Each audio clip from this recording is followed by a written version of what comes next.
Este salmo, ele expressa uma verdade, ele expressa um fenômeno, melhor, dois fenômenos que acontecem hoje em relação ao cristianismo. Um salmo tão antigo, escrito mais de 1000 anos antes de Cristo, mas fala da realidade dos nossos dias como se tivesse sido escrito ontem. Quais são esses dois fenômenos que eu vejo aqui neste salmo, que claramente ele vai contra esses dois fenômenos? O primeiro fenômeno, os dois fenômenos têm a ver com a maneira como as pessoas se aproximam de Deus para se relacionar com Ele. Não estou mencionando aquelas pessoas que não estão nem aí para Deus, que não querem saber de Deus. Esses aí não se relacionam com Deus de qualquer forma. Mas com aqueles que tentam se relacionar com Deus, existem dois fenômenos. O primeiro fenômeno é daqueles que são filhos de Deus, mas que agem como se na verdade fossem filhos ilegítimos, ou como se não fossem filhos. O segundo fenômeno é de pessoas que não são filhos de Deus, mas se aproximam de Deus como se o seu relacionamento com Deus fosse legítimo. Um tem a legitimidade, mas age como se não tivesse. O outro não tem a legitimidade, mas age como se tivesse. Do que eu estou falando? Em primeiro lugar, dos cristãos, dos filhos de Deus, nascidos de novo pelo sangue de Jesus Cristo, que entraram numa aliança com Ele, conforme este salmo demonstra. Porém, vivem suas vidas na experiência medíocre de um cristianismo que pouquíssimo tem a ver com aquilo que realmente nós encontramos nas páginas do Novo Testamento. O segundo grupo é um grupo de pessoas que, devido ao fenômeno do acesso às mídias que nós temos hoje, com a possibilidade de você ter, somente no seu telefone celular, você pode ter ali mais de 500 traduções da Bíblia, pela facilidade com que você pode acessar pregações, mensagens de todo tipo, para todo tipo de gente, da maneira como você pode ouvir, assistir pregações, estudos bíblicos e acessar a hora que você bem entender. Isto tem causado um fenômeno de pessoas que não se relacionam com Deus, mas querem se aproximar de Deus para reivindicar certos direitos, supostos direitos, ou para pedir mesmo a misericórdia de Deus. E em ambos os casos, ambos os grupos estão muito errados. Quem é o Deus da Bíblia?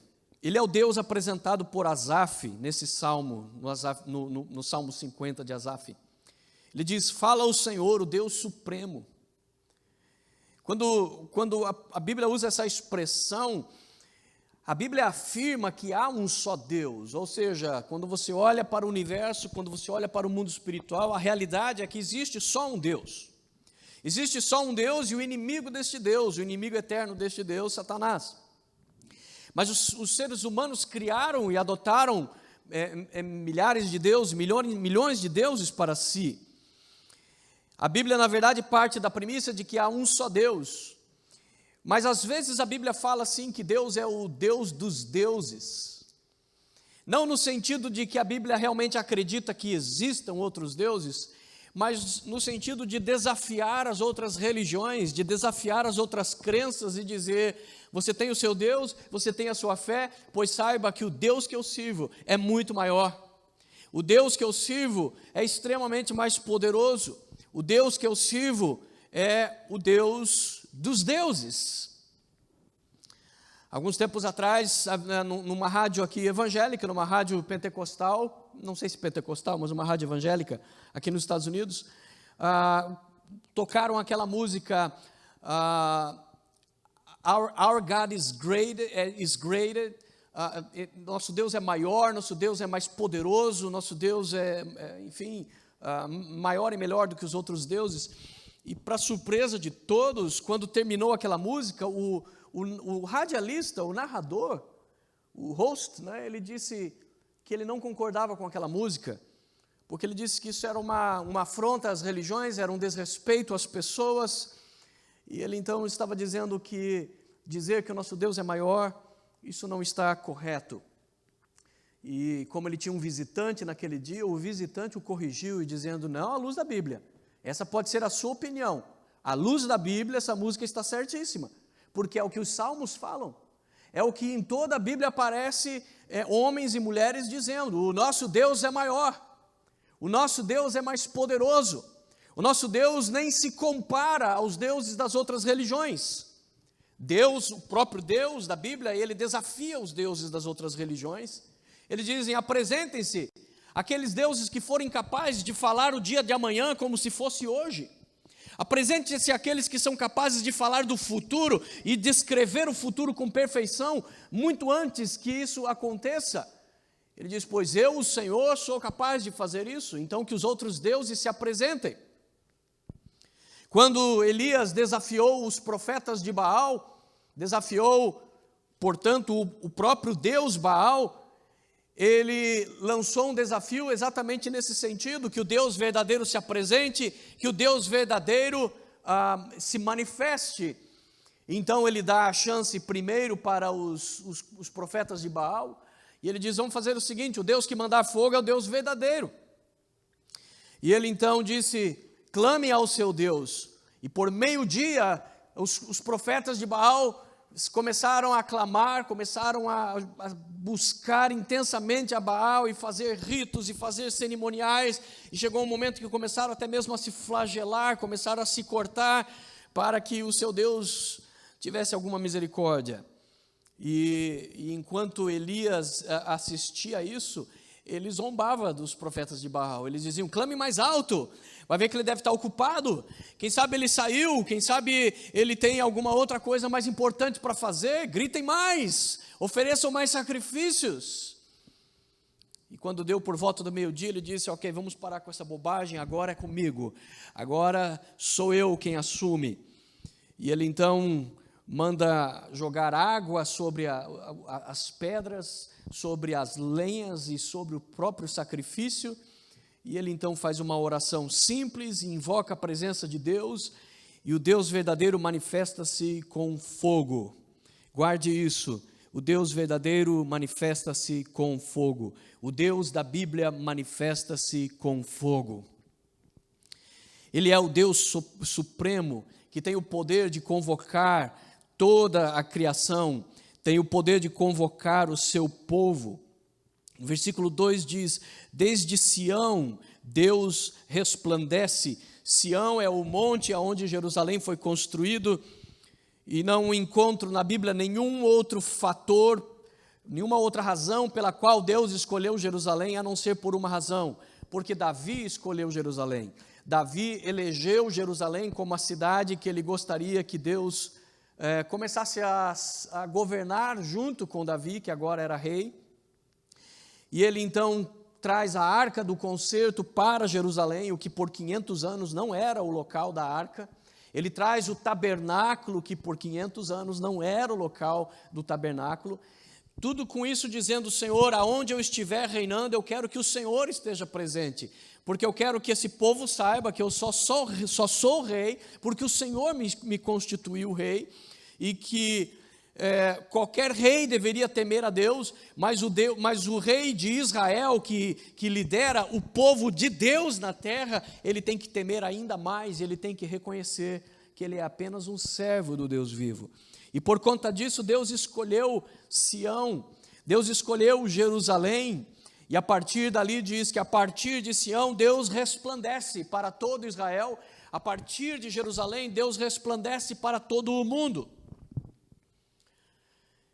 Isto aqui seria o equivalente a se Deus tivesse trazido esta mensagem para a igreja hoje, ele dizer, a partir da igreja perfeita em beleza, Deus fala ao mundo, a partir da igreja, Deus resplandece, porque Deus faz pactos com o ser humano, e aonde o ser humano faz como Davi e diz: Senhor, aqui nós queremos te adorar, Senhor, aqui nós queremos te buscar, Deus entra, Deus diz: eu concordo com você, vamos fazer esse trato, quer me adorar aqui? Pode me adorar aqui, eu vou receber a sua adoração. Jacó estava no ermo, ele estava no meio do deserto, e de noite ele reclinou a sua cabeça sobre uma pedra para dormir, para usar como travesseiro, e naquele local Deus deu uma visão para ele, onde ele viu uma escada e viu anjos que subiam e desciam. Quando ele acorda do sono, ele diz: este lugar não é outro senão Betel, a casa de Deus. Ele estava no meio do nada, no meio do deserto, mas ele disse: se Deus me falou aqui, então aqui eu vou adorar a Deus, e aonde Deus estiver presente, ali é minha igreja, ali eu vou buscar ao Senhor. Portanto, aonde o homem constrói algo, aonde o homem se esforça, mostra algum esforço para trazer Deus, para se relacionar com Deus, Deus aceita. Deus disse, na verdade, onde tiverem 2 ou 3 reunidos em meu nome, Deus prometeu, ali eu vou estar também. Deus, segundo Jesus, a mulher samaritana, ele diz, ele está procurando a quem o adore em espírito e em verdade. Deus está procurando por pessoas que o adorem em espírito e em verdade. Portanto, quando ele encontra pessoas assim, não importa o local, não importa o lugar onde você está, Deus se faz presente. Mas ao mesmo tempo, Deus aceita quando nós nos organizamos e nos reunimos e pedimos a bênção do Senhor e dizemos, neste lugar nós vamos te adorar. Um dia, há 50 e poucos anos atrás, um grupo de irmãos se reuniu neste lugar e resolveu construir esse templo. A maioria dos que construíram esse templo não estão mais vivos, creio que uns 2 ou 3 ainda na igreja americana aqui, ainda estão vivos. Eles já se foram, mas eles olharam um dia para esse terreno e disseram, vamos comprar esse terreno, vamos construir ali uma igreja, vamos construir ali uma casa de oração, vamos adorar ao Senhor neste lugar. E Deus aceita, Deus reconhece quando o homem faz um esforço para se aproximar de Deus. Portanto, assim como Deus escolheu Sião, assim como Deus escolheu Jerusalém por causa do seu servo Davi, Deus também escolhe a igreja Plenitude, Deus também escolhe os templos e as igrejas aonde o povo de Deus se reúne para orar e chama aquele lugar de casa de oração para todos os povos. No versículo 3, então, Asaf começa a dizer, o nosso Deus, ele vem e certamente não ficará calado. Na sua frente vai um fogo devorador. Como eu disse, o Deus da Bíblia, ele é um Deus que se manifesta através do fogo. Ele é um Deus que é impossível você lidar com ele e você não puder realmente senti-lo, não puder experimentar esta força que vem dele. Sobre Jesus, João Batista profetizou, eu vos batizo com água, mas está para vir aquele que vai batizar vocês com o Espírito Santo e com fogo. Portanto, o fogo é sempre um símbolo da realidade e da natureza de Deus. Deus se manifestava como fogo no Velho Testamento. Aqui diz que à frente de Deus vai um fogo devorador e ao seu redor uma violenta tempestade. A Bíblia profetiza sobre a volta de Jesus e diz que quando Jesus voltar, não para o arrebatamento, mas sim para descer com a igreja, para estabelecer o seu reino na terra, a Bíblia diz que quando os olhos virem Jesus no céu, e Jesus estará rodeado de fogo, rodeado de chamas flamejantes, porque em toda a palavra, a Bíblia mostra que aonde Deus está, ali existe fogo. ali existe dinamismo, ali existe vida. Aonde Deus está, existe alegria perpétua, nos diz a palavra de Deus. Aonde Deus está, ali existe liberdade. Aonde Deus está, existe cura. Aonde Deus está, existem milagres. Aonde Deus está, é possível sentir sua presença. E é por isso que este salmo mostra Deus fazendo uma convocação. Ele convoca dos altos céus, ele convoca os altos céus e a terra para o julgamento do seu povo. É como se Deus tivesse convocado uma reunião especial, uma assembleia especial, como, por exemplo, existe uma reunião de condomínio, olha, existe algum problema que nós temos que tratar, ou então existe um problema na igreja e nós convocamos uma assembleia porque existe um problema a se tratar.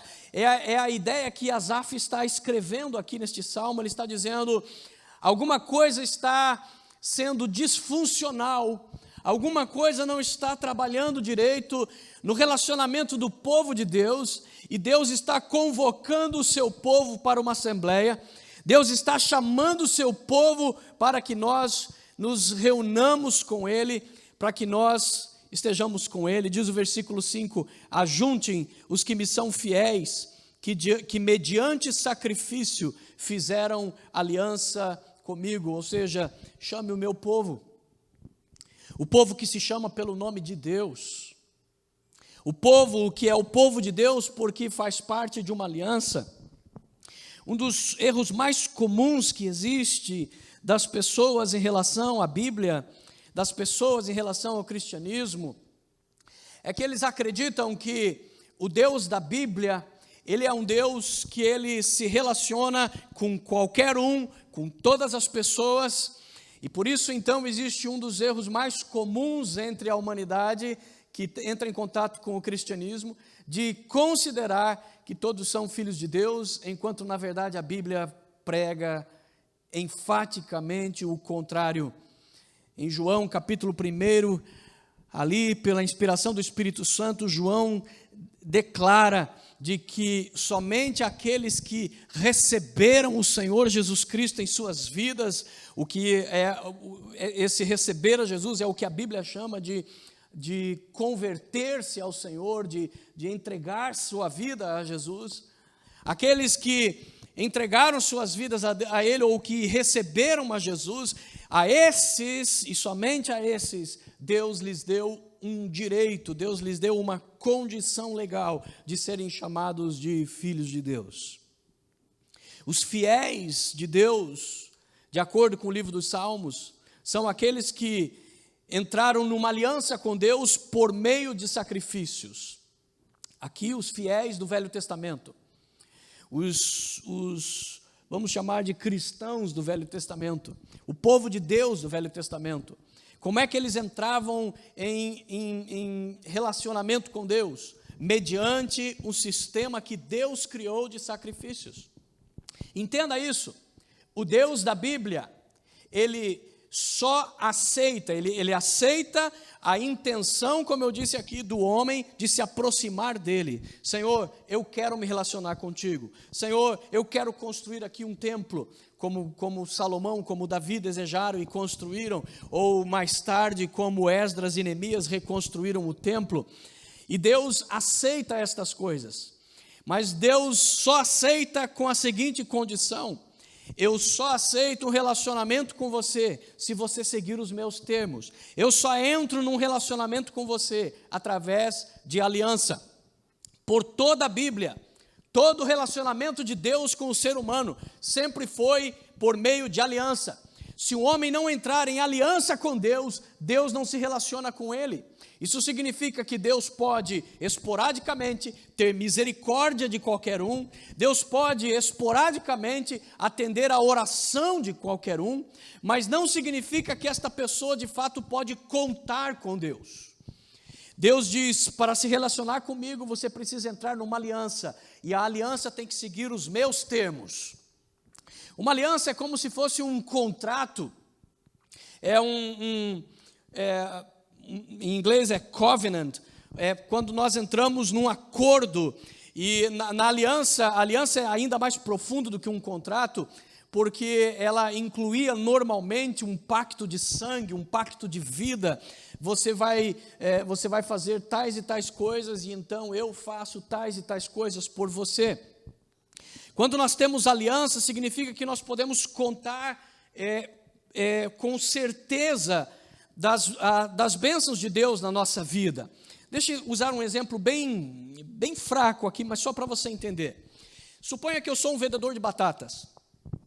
E então, como vendedor de batatas, o mundo todo pode ser meu cliente.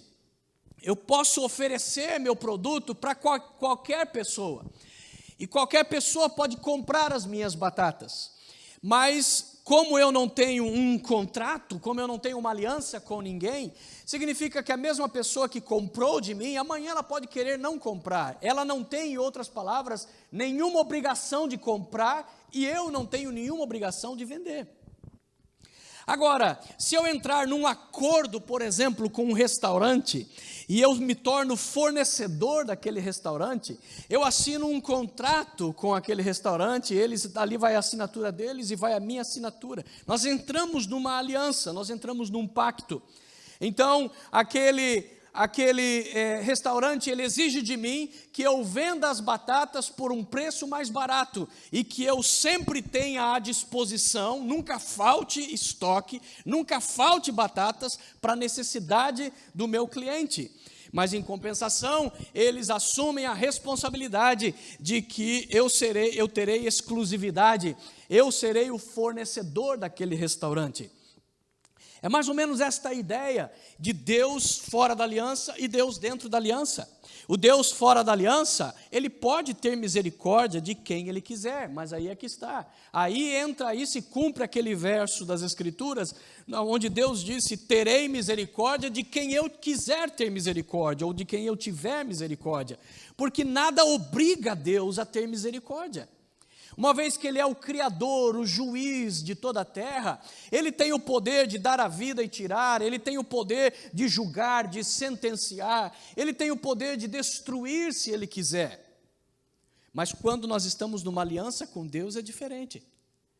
Quando nós entramos com uma aliança com Deus, a misericórdia de Deus, Deus já não pode dizer: terei misericórdia de quem eu tiver misericórdia, porque Ele próprio empenhou a sua palavra para conosco, de que Ele seria o nosso Deus, mas nós seríamos o seu povo. Em outras palavras, quando estamos numa aliança com Deus, nós podemos contar com a bênção do Senhor, nós podemos contar com a misericórdia de Deus.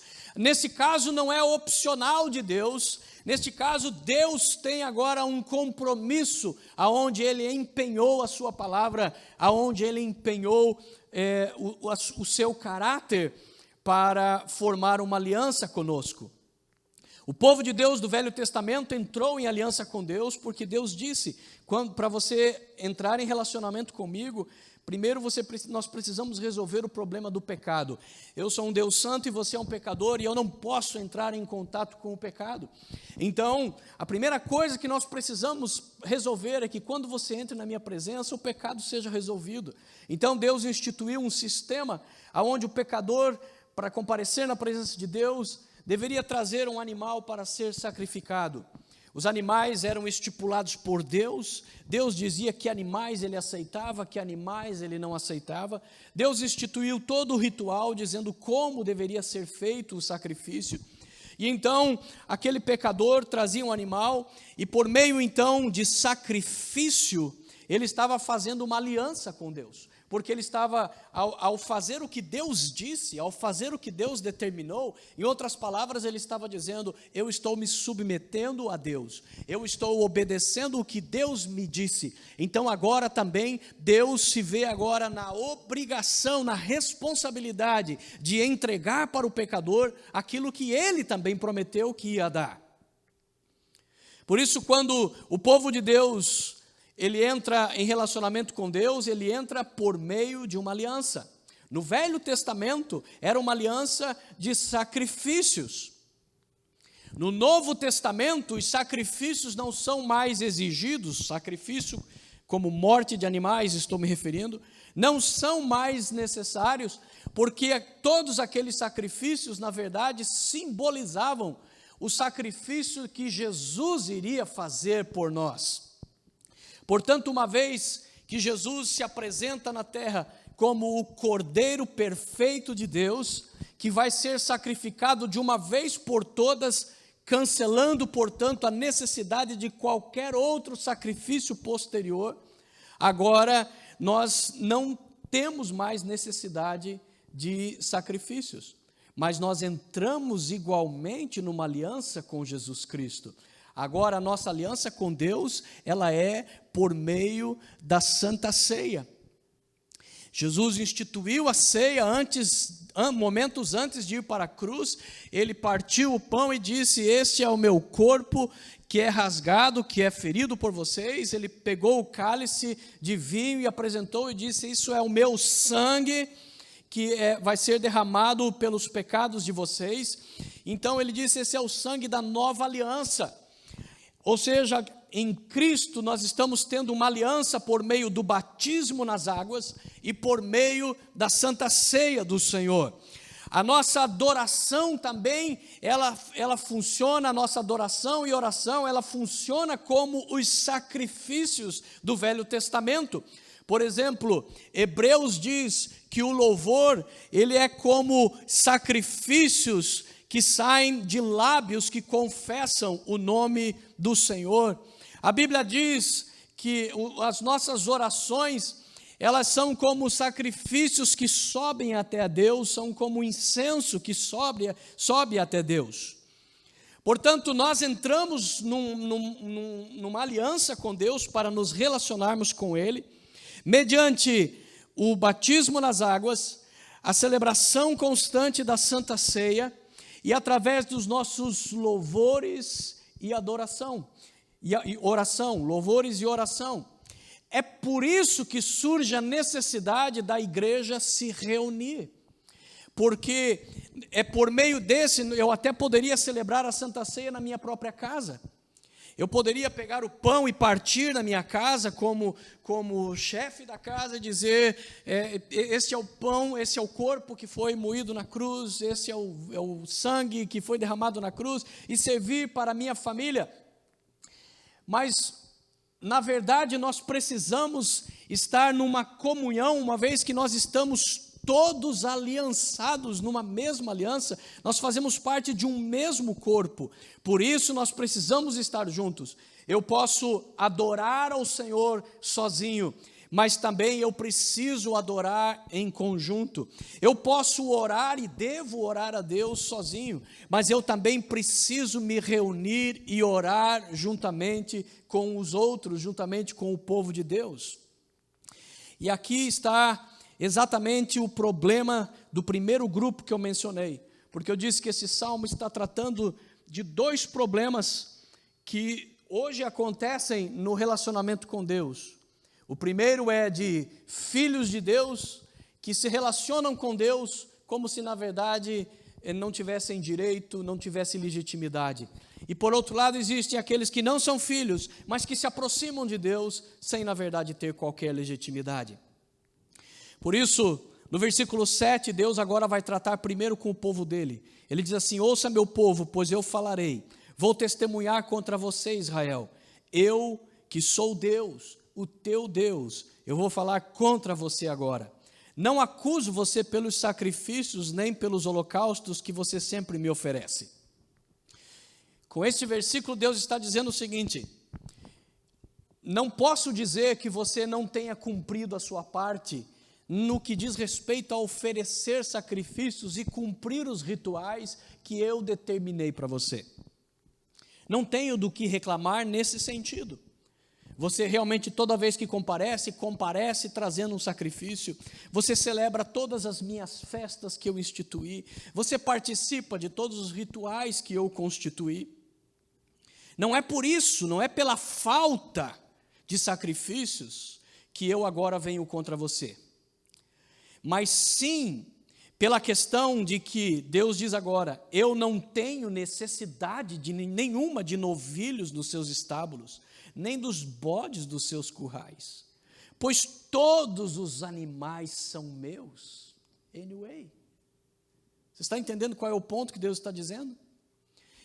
Em outras palavras, Ele está dizendo, quando você trouxer a sua oferta de aliança, quando você trouxer o seu louvor, quando você trouxer o seu sacrifício, nunca pense que você está fazendo um bem muito grande para mim, porque na verdade tudo já é meu. Quando eu peço para você me trazer um sacrifício e oferecer a mim, de quem você pensa que é o dono deste animal? Eu sou o dono do animal, de você e de toda a terra e de tudo que habita na terra de qualquer maneira. De maneira que qualquer um de nós, em qualquer época, quando tentamos oferecer alguma coisa para Deus, esse nosso valor, essa nossa oferta, por melhor que seja, por maior que seja, sempre será igual à oferta de uma criança que vai no jardim da mãe, corta uma flor que a mãe plantou, que a mãe cuidou, e tira aquela flor que já é da mãe e oferece para a mãe. Porque na verdade tudo já é de Deus. Deus já é dono de todas as coisas. Então Deus começa a chamar a atenção do seu povo por isso. Porque quando Deus instituiu os rituais, quando Deus instituiu os sacrifícios, quando Deus criou o tabernáculo, quando Deus criou as cerimônias e as festas, Deus tinha como objetivo fazer com que aquilo levasse o povo a refletir sobre qual é o problema deles em relação a Deus, sobre o que Deus está dando para eles. Portanto, quando alguém trazia um sacrifício, aquilo não podia ser mecânico. Eu não podia trazer uma ovelha simplesmente, colocar diante do altar, sacrificar, mas no meu coração estar carregado de pecados, carregados de maus desejos, sem arrependimento no meu coração. Porque na verdade o animal e o sacrifício era apenas um símbolo daquilo que deveria estar sendo feito no meu coração. Na verdade era uma maneira de dizer, Senhor, eu estou profundamente arrependido pelos meus pecados, eu reconheço a minha falha, eu reconheço os meus erros, e eu venho diante de Ti, Senhor, humildemente, Senhor, sacrificando este animal, reconhecendo que quem merecia morrer sou eu, mas Tu, pela Tua misericórdia, colocou um substituto para mim, providenciou um meio de misericórdia para que eu pudesse me relacionar contigo. Agora, se eu fizesse mecanicamente, e fizesse simplesmente da noção de que ao trazer um animal e sacrificar, o meu problema estaria resolvido com Deus, isso não fazia diferença nenhuma para Deus. Deus está dizendo, na verdade, eu não tenho necessidade de nenhum animal, eu não tenho necessidade que você me ofereça qualquer sacrifício.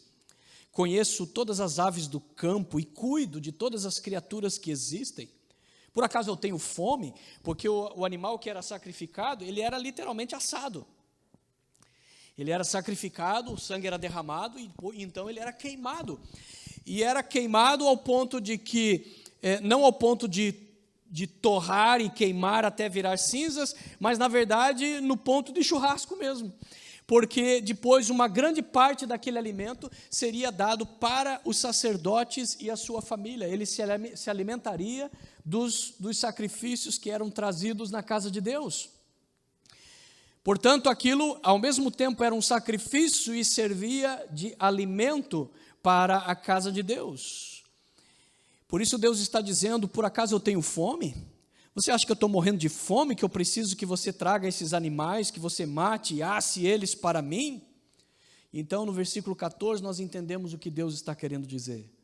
Deus diz assim, ofereça a Deus em sacrifício a sua gratidão, cumpra os seus votos para com o Altíssimo, e clame a mim no dia da angústia, e eu te livrarei e você me honrará. É isso que eu estou querendo de você? É isso que Deus está falando com o povo de Deus, através desse salmo, primeiro para os israelitas e agora para nós, a igreja, trazendo para os nossos dias. Existem muitas pessoas que se baseiam simplesmente num ritual, e este é um fenômeno que acontece em toda a história da igreja. Existe a igreja viva, existe a igreja fiel, existe a igreja que adora a Deus de todo o coração, mas existe um enorme grupo de pessoas que se reúnem semanalmente na casa de Deus, às vezes várias vezes por semana. Eles comparecem, vêm para os cultos, trazem seu dízimo, trazem suas ofertas, fazem suas orações, eles participam do culto, mas tudo aquilo está sendo feito mecanicamente. E como consequência deste ato mecânico, a presença de Deus não pode ser sentida no seu povo. O Deus que é um Deus que sempre manifesta-se com fogo, não pode manifestar-se com fogo. O Deus que ao seu redor tem violentas tempestades, ou seja, Ele é dinâmico. O Deus, quando está presente, Ele não tem como você ficar indiferente a Ele.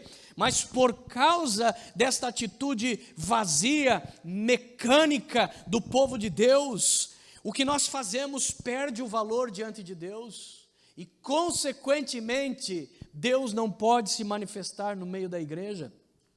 Nós nos manifestamos servindo ao Deus que abriu o Mar Vermelho, ao Deus que abriu o Rio Jordão, ao Deus que destruiu os exércitos inimigos, ao Deus que deu vitória a Davi contra um gigante. Mas o nosso Deus, a quem nós servimos na igreja evangélica atual, parece ser o Deus mais boring que existe, o Deus mais chato que existe, porque literalmente parece que Ele não faz nada. A gente é que comparece aos cultos, a gente é que canta e faz as orações, mas parece que o nosso relacionamento com Deus é sempre uma via única. Não há resposta deste Deus, porque a igreja, ela tende a pegar aquilo que era a essência do relacionamento com Deus e transformar em algo mecânico. Deus tratou sobre isso mais do que uma vez com Israel. Por exemplo, lá em Isaías capítulo 1,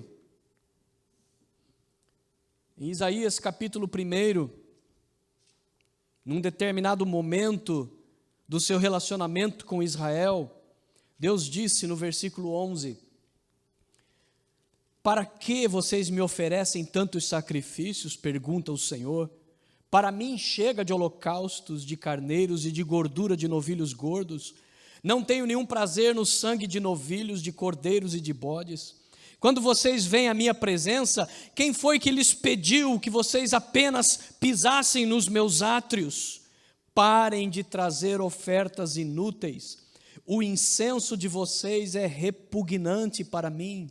As luas novas, sábados e reuniões, não consigo suportar suas assembleias cheias de iniquidade. O interessante é que Deus criou todas essas coisas. Foi Deus que instituiu os sacrifícios. Foi Deus que instituiu as luas novas, os sábados, as reuniões, as assembleias. Mas agora Deus está dizendo: quem foi que pediu que você simplesmente pisasse nos meus átrios? Em outras palavras, que você estivesse só de corpo presente, mas o seu espírito não estivesse envolvido naquilo, que a sua alma, seu desejo não estivesse envolvido naquilo.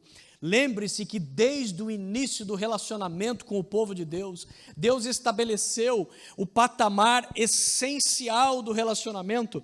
Ele disse que você terá que amar a Deus como?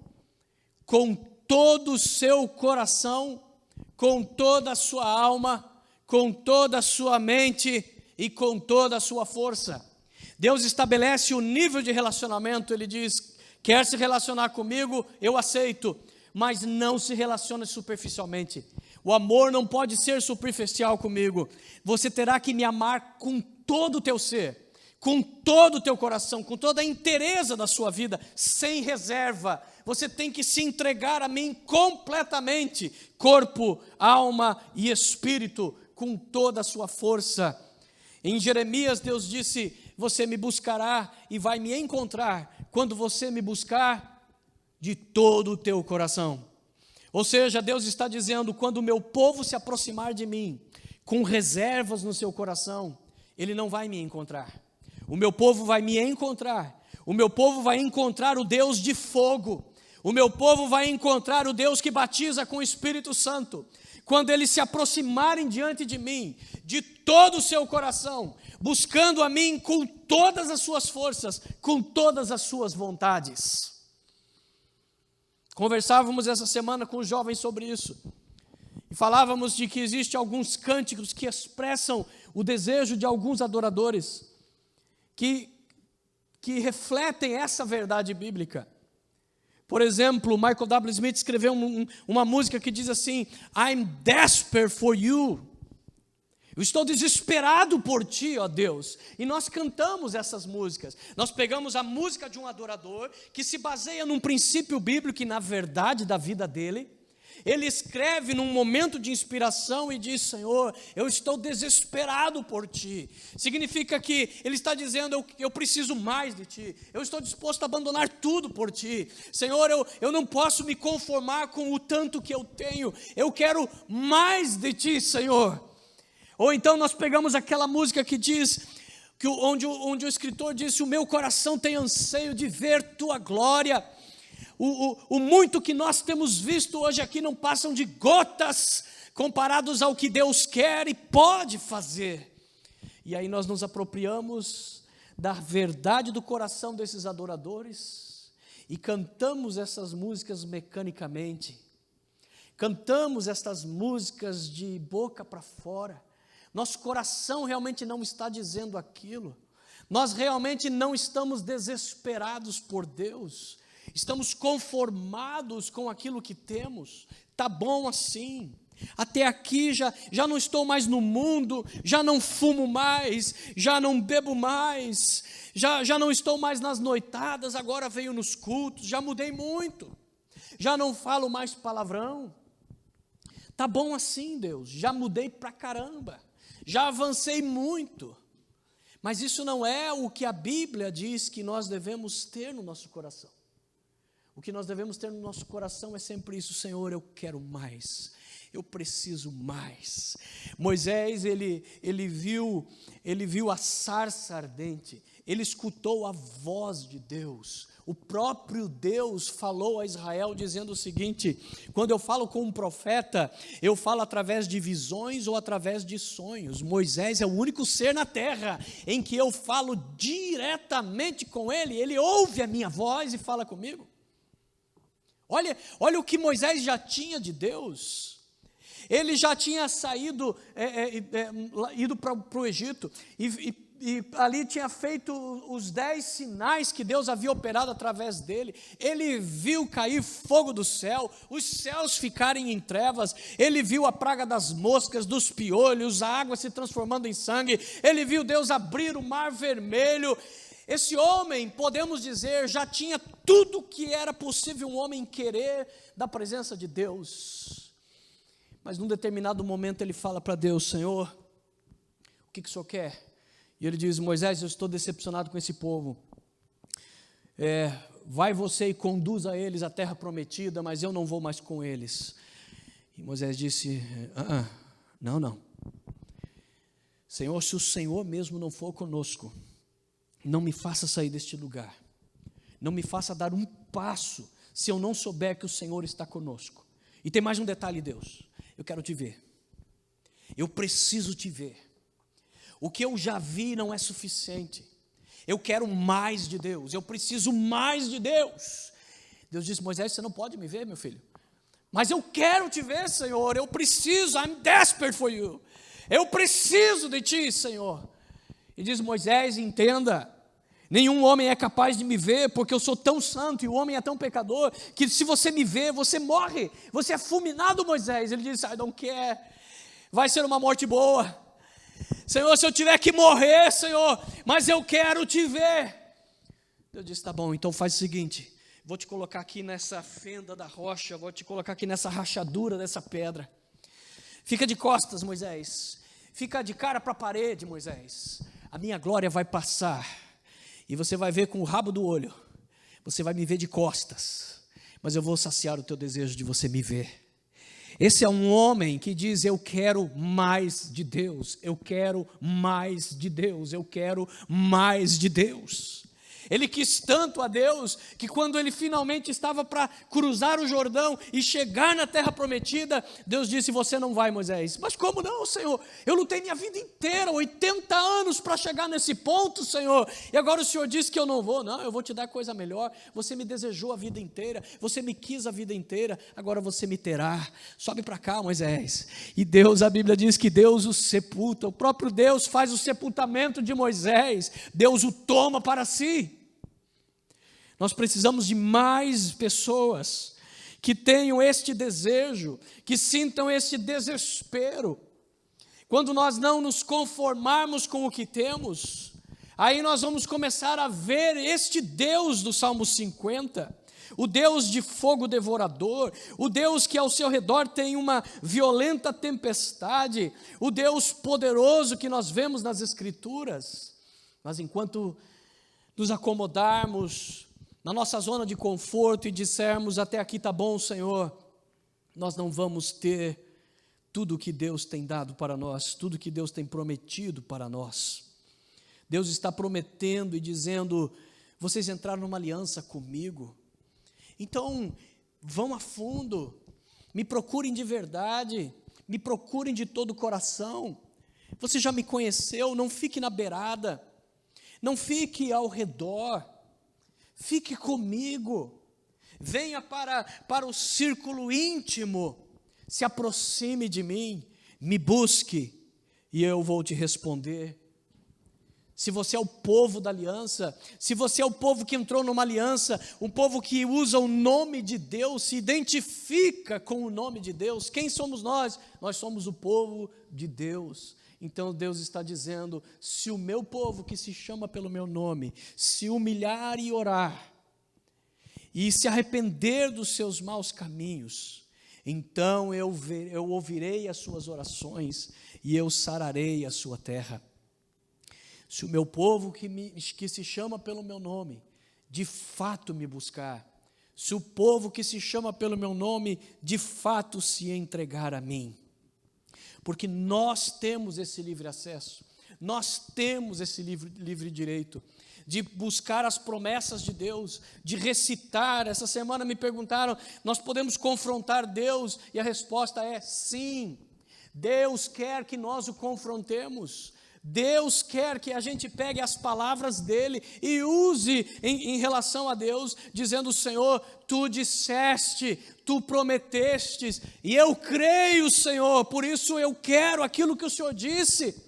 Nós temos que crer e buscar ao Senhor, porque nós temos esse direito.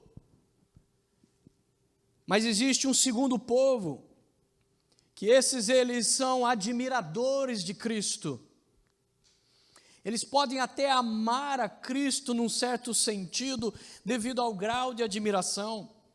Eles percebem que a ideologia de vida que Cristo propõe, sem dúvida alguma, é a melhor ideologia para você viver, é a melhor ideologia para você criar os seus filhos. São pessoas que percebem de que a Bíblia realmente fala de um Deus verdadeiro, e elas entendem que a Bíblia, sem dúvida alguma, tem promessas maravilhosas, que somente sendo um tolo para você não querer estas promessas. O problema é que estas pessoas apenas admiram Jesus.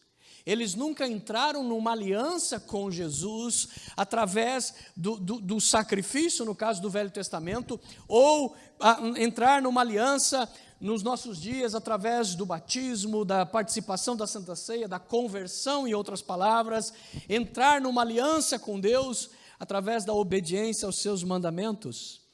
Mas eles comparecem muitas vezes na casa do Senhor, ou comparecem diante de Deus através de orações, e pedem aqui e acolá algumas coisas, mas na verdade eles não têm uma aliança com Deus. Seu relacionamento é um relacionamento esporádico, não uma aliança, não um relacionamento de uma aliança. E então Deus agora se refere a estas pessoas no versículo 16.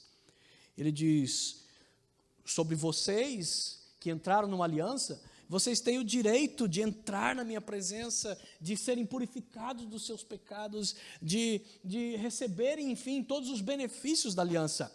Mas ao ímpio Deus diz: que direito você tem de recitar as minhas leis? Que direito você tem de ficar repetindo a minha aliança? Ele está falando do ímpio, que se relaciona esporadicamente com Deus, mas não tem um compromisso de vida, de fé com Deus, mas que volta e meia vive pedindo coisas a Deus, ou chega muitas vezes a recitar as Escrituras para Deus, chega a dizer: o Senhor é meu pastor e nada me faltará, e Deus diz: eu não sou teu pastor. Se eu fosse o seu pastor, você teria que ser minha ovelha. O pastor é aquele que comanda, a ovelha é aquela que segue. O pastor é aquele que guia, a ovelha é aquela que é guiada. Como você pode me chamar de seu pastor, se você na verdade não se coloca na minha direção? Jesus disse sobre algumas pessoas que o chamam de Senhor, e ele disse: por que me chamam de Senhor, Senhor, Senhor para cá, Senhor para lá? Por que me chamam de Senhor, se na verdade não fazem o que eu mando? É impressionante o cristianismo, porque nós entendemos pela lógica, uma lógica consensual, de que quem se diz budista, é seguidor dos ensinos de Buda. Quem se diz muçulmano, ele é seguidor dos ensinos de Alá ou de Maomé. Mas, curiosamente, existe um número imenso de pessoas que se denominam cristãs, mas, na verdade, elas não seguem os ensinamentos de Jesus. Elas seguem a sua própria filosofia de vida, sua própria vontade de vida, e esporadicamente ele quer colher alguma coisa, algum fruto que caiu aqui do cristianismo, uma bênção que esteja à disposição. Ele entra diante de Deus e diz: o Senhor é meu pastor, quando Deus está dizendo: eu não sou teu pastor. Ele diz: o Senhor, eu preciso de uma ajuda, e Deus diz: eu não sou teu Senhor. Se eu fosse teu Senhor, você estaria me seguindo? Se eu fosse teu Senhor, você estaria me obedecendo? Como eu disse, é tão comum e é tão banalizado, especialmente no Ocidente, a palavra amor. No grego, onde foi escrito, na língua que foi escrito o Novo Testamento, é bem mais específico, mas no Ocidente, né, nós temos uma palavra geralmente para amor que se aplica a tudo. Você diz que ama a sua casa, ama seu trabalho, ama seu cachorro, ama sua esposa e ama Deus. E por conta disso, o próprio amor se tornou uma coisa muito, muito relativa. O que realmente é amar a Deus? Então não importam sentimentos, não importam filosofias próprias, definições próprias do quanto você se dedica, do quanto você ama a Deus. A Bíblia resume de maneira inequívoca. Ela diz assim: aquele que me ama obedecerá a minha palavra. That's it. Aquele que me ama obedecerá a minha palavra. Aquele que não me ama não obedece a minha palavra. Que direito você tem de recitar as minhas leis ou de ficar repetindo a minha aliança, sendo que você, na verdade, odeia a minha disciplina e dá as costas às minhas palavras? Que disciplina Deus está falando? Quando você entra na presença dEle, Deus exige isso. Deus exige que você seja um homem e uma mulher, um jovem e uma criança de oração. Deus diz: o relacionamento comigo vai ser essencialmente pela oração. Deus exige os louvores, você deverá me louvar. Deus exige a comunhão entre os santos, a comunhão entre os salvos. A Bíblia diz: não deixe de se congregar como muitos têm feito. O salmista dizia: me alegrei quando disseram, vamos à casa do Senhor. Em outro momento ele diz: tenho inveja dos passarinhos que fazem ninho na casa de Deus e moram lá para sempre. Queria eu poder morar na casa do Senhor para todos sempre. Portanto, existem disciplinas que Deus exige nesse relacionamento. Jesus disse: quer me seguir? Negue a si mesmo, tome a sua cruz e então me siga. O tomar a sua cruz é o símbolo de que você tem que morrer para você mesmo, morrer para as suas vontades, morrer para os seus ideais, morrer para as suas ideologias, para a sua filosofia de vida e adotar a filosofia de Cristo, a mente de Cristo, o caminho de Cristo, as palavras de Cristo, obediência a Cristo. Então Jesus está dizendo, sem você negar a si mesmo e tomar a sua cruz, você não pode ser meu seguidor. Portanto, é necessário entrar numa disciplina que Deus exige. É verdade. Para se tornar cristão, você vai ter que abandonar sua velha vida. Ser cristão, basicamente, significa, nas Escrituras, nascer de novo, significa abandonar uma velha vida e adotar uma nova.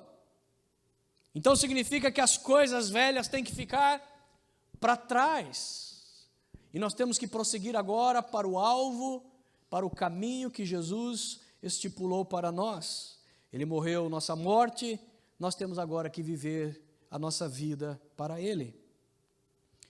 Mas muitas pessoas admiram a Cristo, admiram o Evangelho, até admiram a igreja, mas se recusam a fazer parte dela, se recusam a se render de corpo, alma e espírito, porque eles consideram que as disciplinas de Deus são duras demais, ele irá perder muitas coisas. Mas aí Jesus disse, se alguém perder alguma coisa, se perder a sua vida por causa de mim, esse estará encontrando a verdadeira vida. Mas se alguém quiser preservar a sua própria vida, preservar seus valores, preservar o seu estilo de vida, fique com ele. Jesus disse, mas você estará perdendo a verdadeira vida. Nós temos que aprender a amar a disciplina do Senhor. Nós temos que aprender a amar a palavra do Senhor. O salmista dizia, Senhor, a tua palavra é minha recreação. Outro salmista dizia, Senhor, a tua palavra para mim é mais doce do que o mel, é mais preciosa do que o ouro de Ofir. Estar na presença do Senhor era um desejo ardente do coração dessas pessoas. E diz, quero estar para sempre na presença de Deus. Enquanto nós temos muitos cristãos que eles limitam sua presença na igreja, contabilizam os cultos que frequentam. Nós costumamos brincar aqui, mas uma brincadeira que não deixa de ser verdade, que quando a gente tem algum evento especial na igreja, que tem um dia a mais de culto, as pessoas vêm, mas daí no culto regular eles faltam.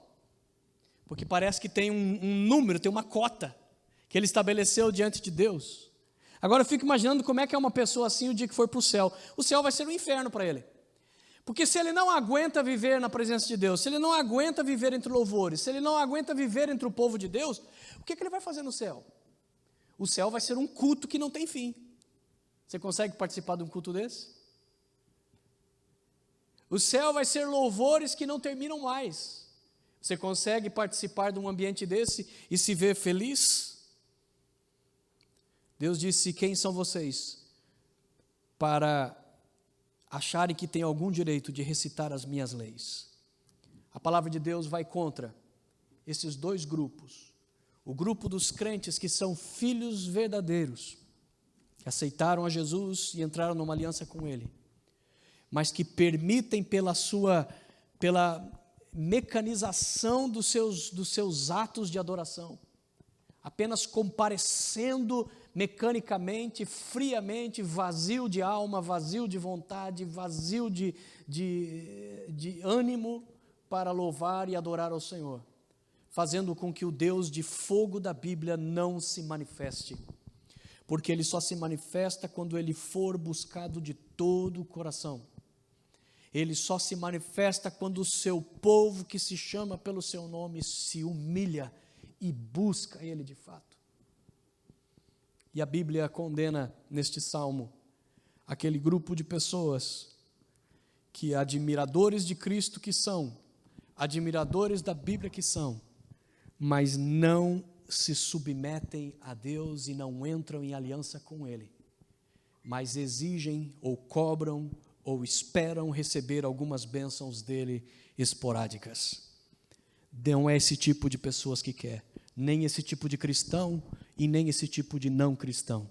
Deus quer que todos venham para Ele e o busquem, e o descubram, e o conheçam.